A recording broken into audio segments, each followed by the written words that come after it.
Labarin zuciya, aboki na tsaya kaji. Labarin zuciya, zuciya.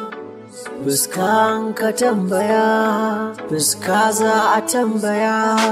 Labarin zuciya, fuska za a tambaya. Mu daina yawan yin fushi a soyayya.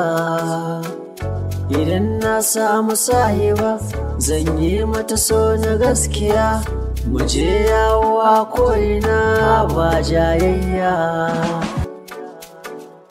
Dan muradina nata ne, daga sirri na sirrinta ne, zance na duk akanta ne. Da karen da kan raba mu dole miyo jinya. Kun gani a baya ba manta ba, na yi da shi a zuciya. Kafin ya tsaya na sha wuya, na jure dukan gwagwarmaya. Ga so ya ɗaura zuciya, daga baya kin kabar ni. Wayo mai sona, kin bar ni kin tafi.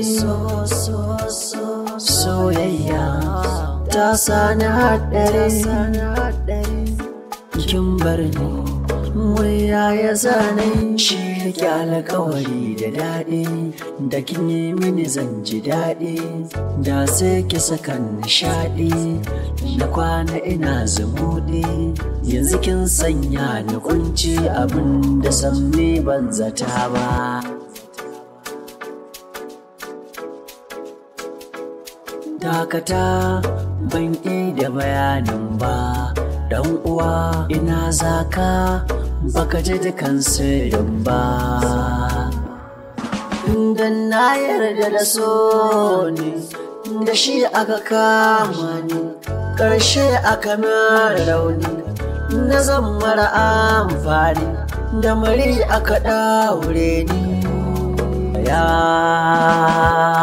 zuciya da damuwa a ruhina ne, ba so na gaskiya wannan zamani.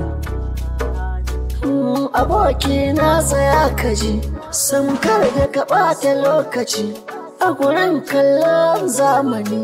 Kai dai dage da addu'a, har rabbi ya amsa maka, ya kare maka ɓarraka. Ka zamto turmisha da ka daina biye wa kyalkyalin matan zamani. Duk yaudara ce. Labarina, labarina, labarina, abokina bai kare ba.